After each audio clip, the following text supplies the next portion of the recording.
kama Mama Kenais. Mama Kenais. Yes. Mama Kenais tuko Eldoret City, the home of champion. Oh, home of champion. Wewe uko kadi ama hujachukua kadi?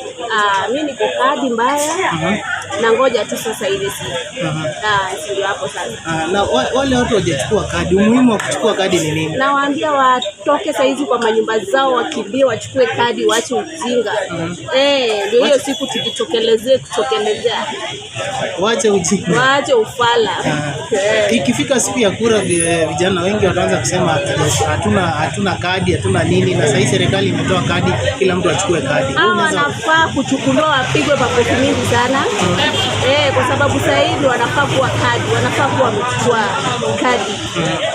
Na mapema ndio best. Mapema ndio best. Unaona 2027 vijana wengi watajitokeza kupiga kura. Tumejitokeza mtu wangu, tumejipanga. Tumejipanga, tutatoka mapema. Yaani sisi ndio tutatoka pale mapema. Tumeamua hiyo siku ni mapema, na mapema ndio best. Yes. So mtaanzia hapo kwa president, mkikuja mpaka kwa MCA. Tunaanzia kwa Korezo tukiteremka mpaka kwa MCA na women rep. Yes. Wale wajafanya kazi wala hajafanya kazi, hatuna budi ila kuambia warudi nyumbani waende wakalime. Yes. Alafu kuna hii story inaendelea Magunzi. Wewe kama GNC unachukulia aje? Magunzi waendelee kufanya tu kazi zao, kwa sababu Gunzi ni Gunzi. Waendelee kupiga watu. Kama ni kupiga watu kama wametokelezea tutafanya nini? Hata wakomboka, hata wakokadi. Kwa mfano 2027 kila kiongozi akishapata kura au Magunzi wataenda wapi? Magunzi watapata kazi wapi sasa? Na kiongozi atakuwa amepata kwa serikali, anahitaji sasa Magunzi au wataenda wapi sasa? Ndio sasa hivi waanze kujipanga na mapema, na waache siasa, watafute kazi wafanye.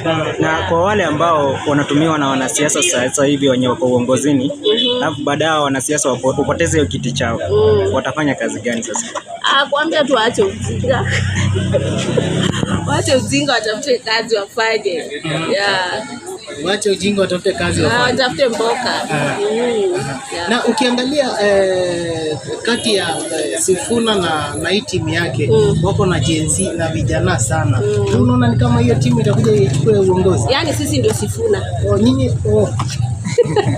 sisi ndio Sifuna. Ni nini afanya mnapenda Sifuna? Tunampenda Sifuna, mwanzo mimi nikimpata Sifuna mali ndampata. Sifuna ni mali safi. Ni nini alifanya hii yenye mnasema? Hawezi elewa, sisi ndio tunajua. Anasema kwamba yeye ni katibu mkuu wa chama cha ODM. Lakini anasema haifanya kazi na Uburu. Kwa mtazamo wako unaona atoke ODM asalie katika chama hicho cha ODM?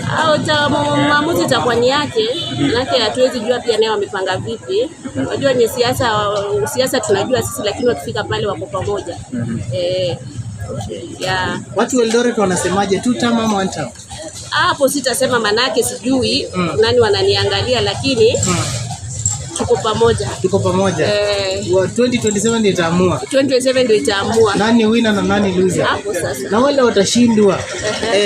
Unaona ni kama hospitali zitakuwa na wagonjwa wengi sana, because watu watakuwa wagonjwa, watalazwa, manake watapigwa na mshtuko. Yaani watapigwa na mshtuko wengine noma sana.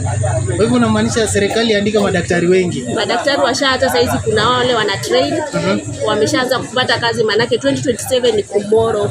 Yes. Wazi, thank you sana. Umesema unaitwa nani? Naitwa Shakes Baby. Shakes Baby, of course, kutoka kwangu presenter Kala. Same time, same place.